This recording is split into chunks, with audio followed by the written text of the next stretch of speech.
The wind whipped through the roadside trees, hurling leaves across the empty stretch of highway. Ellie tightened her jacket around her as she jogged along the cracked asphalt, clutching a bag of tools. The roar of a distressed engine broke the stillness ahead, and as she rounded a bend, the sight of a sleek black car, hazard lights blinking, greeted her. A man in a crisp navy suit stood beside the vehicle, his phone pressed to his ear. He was pacing in frustrated circles, muttering under his breath, "Of all days, no, I don't want excuses. The meeting starts in 30 minutes. Figure it out." His voice cut through the air, sharp and commanding. Ellie hesitated, scanning the scene. The man's polished shoes were far too clean for someone accustomed to roadside repairs, and his tie was loosened just enough to suggest desperation. She adjusted her toolbag strap and approached cautiously. "Hey," she called, her voice clear over the wind. "Need help?" The man turned sharply, his piercing blue eyes narrowing as they fell on her. For a moment he seemed ready to dismiss her, but then his gaze shifted to the battered bag slung over her shoulder. "Unless you're a mechanic, no offense, but actually I am." Ellie interrupted,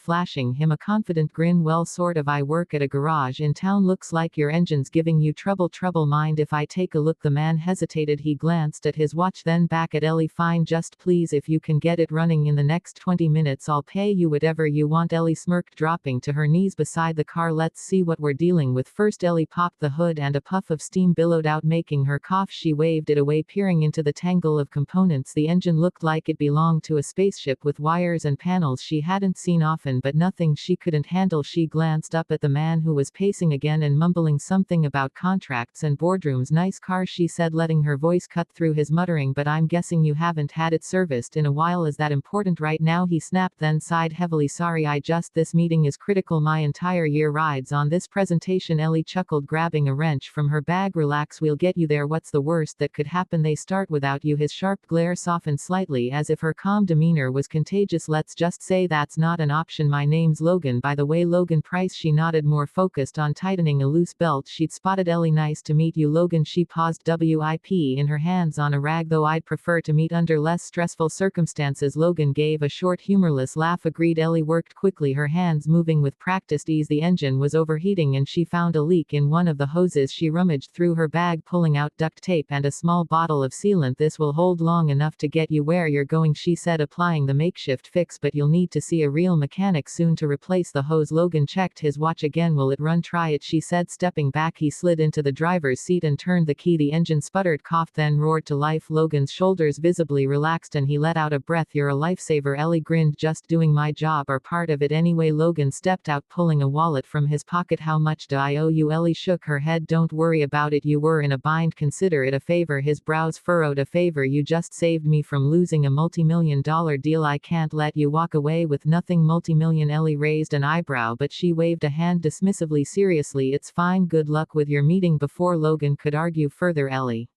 slung her bag over her shoulder and walked back down the road, disappearing around the bend. Logan arrived at his meeting just in time, sealing the deal with his investors. But even as the celebratory handshakes and congratulations filled the room, his mind kept wandering back to the girl with the confident smile and Gria's streak hands. The next morning he made a decision. Ellie had helped him without expecting anything in return, but he wasn't the kind of man to let kindness go unrewarded. Ellie was back at the garage under the hood of an old pickup truck when the low hum of an engine caught her attention. She glanced up to see a black luxury SUV pull into the lot. Her boss, Hank, stood straighter, wiping his hands on a rag. "Ellie," he called, "looks like you've got a visitor." Logan stepped out of the SUV, his polished shoes clicking against the concrete. He looked entirely out of place among the grease and tools, but his expression was warm. "You again?" Ellie said, smirking. "Car breakdown already?" Logan laughed. "No, the car's fine, thanks to you. I'm here for something else." Before she could respond, he gestured toward the SUV. A man in a tailored suit emerged, carrying a sleek leather briefcase. "This is my lawyer," Logan said, "and hewn here because I owe you something." Ellie blinked, confused. "Your lawyer for what?" Logan smiled. "For changing my life yesterday, and now I'd like to change yours." Ellie squinted, unsure if she had heard him correctly. "Change my life?" she repeated. "Listen, Mr. Price," Logan, he corrected gently. "Logan," she said, wiping her hands on a rag, "I just fixed a hose and tightened a belt. That's hardly life-changing." Logan chuckled, shaking his head. "You don't understand. If you hadn't stopped to help me, I would have missed a meeting that secured funding for project I've been working on for 2 years and that project is worth millions, so yes, what you did was life-changing. Ellie shifted uncomfortably and used to this level of attention. Okay, well, I'm glad I could help, but I didn't do it for a reward. I'm not that kind of person. Logan's lawyer, a tall, serious L-looking man, stepped forward and opened the briefcase. Inside was a stack of documents and a check. Regardless of your intentions, said, I want to make sure your kindness doesn't go unnoticed. This is a check for $50,000. Consider it a thank you. Ellie's mouth fell open. $50,000? Are you serious? Completely. She stared at the check, her heart racing. That's too much. I can't accept that. Logan smiled, his tone firm but kind. You can and you will, but that's not all. Not all, Ellie echoed, feeling like she was in some kind of surreal dream. Logan gestured to the documents. I did some digging. You're talented, hardworking, and from what I hear, you've been keeping this garage afloat almost single-handedly. I also found out it's been struggling financially. Ellie's stomach twisted. How do you know about that? Logan shrugged. I have resources, and when someone like you goes out of their way to help a stranger, I believe it's worth investing in them. He pointed to the papers. These are partnership agreements. I want to buy into this garage and make you part owner. You'll have access to more tools, better equipment, and the freedom to take on bigger projects. Ellie took a step back, her hands shaking. This is insane. You don't even know me. Logan tilted his head, his expression softening. I know enough. I know you could have kept walking yesterday. You could have charged me a fortune knowing I was desperate, but you didn't. You chose to help. No strings attached. The world needs more people like you, and I want to see you succeed. Ellie's mind raced. Her whole life had been a series of uphill battles, struggling to keep the garage open, barely scraping by, and now out of nowhere this man was offering her a way out, a chance to breathe. She swallowed hard, tears threatening to spill. Why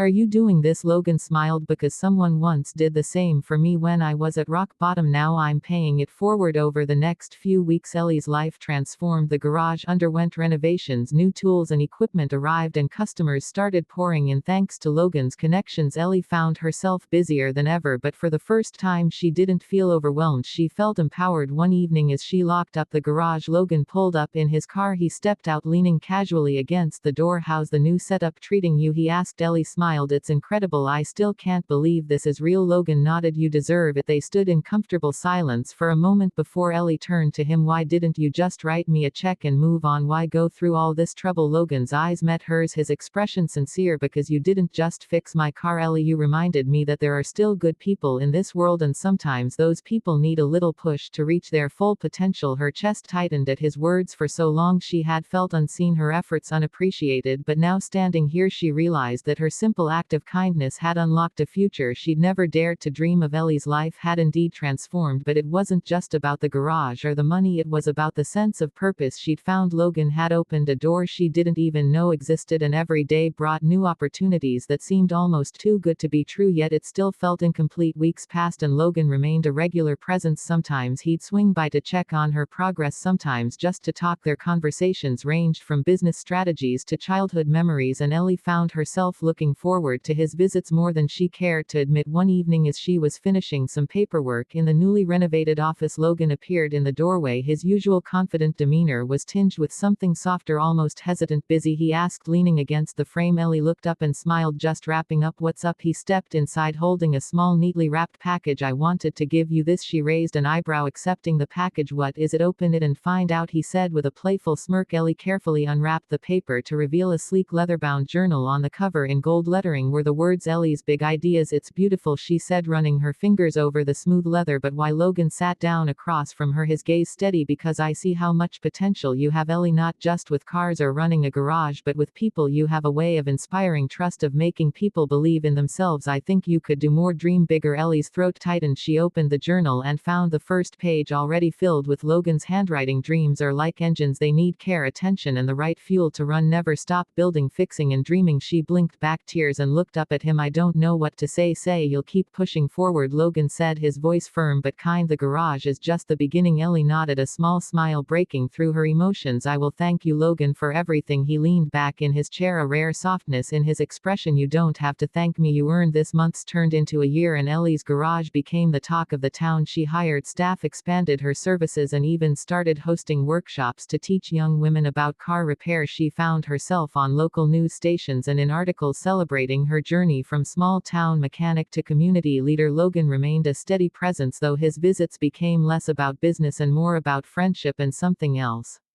Neither of them dared to name. It wasn't until the night of the grand opening of her second location that everything came full circle. Ellie stood on a stage thanking the crowd for their support when her gaze found Logan in the back of the room later as the event wound down and the last of the guests left. Logan approached her. "You've come a long way," he said, his hands in his pockets. Ellie chuckled, her eyes sparkling. "I couldn't have done it without you." He shook his head. "No, Ellie, you could have. You just needed someone to remind you how capable you are." She stepped closer, her voice softer now. "Well, consider me reminded, but if I'm being honest," she hesitated, then took a deep breath, "it's not just the garage or the success that's made this year so incredible. It's having you in my corner." Logan's smile widened, and for the first time his confidence faltered just slightly. "Ellie, you've been in my corner from the moment you stopped on that road. I think." He paused, gathering his thoughts. "I think we make a pretty good team." Ellie's heart raced, but she grinned, her voice light and teasing. "You're just realizing that now." Logan laughed, the sound warm and genuine. "Better late than never." As they stood there, the weight of the past year between them, Ellie realized something. Her life had changed, not because of a single act of kindness but because of what came after: the courage to embrace the unknown, to trust and to dream bigger than she ever thought possible. And in that moment, as Logan took her hand, she knew that this was just the beginning of something even greater.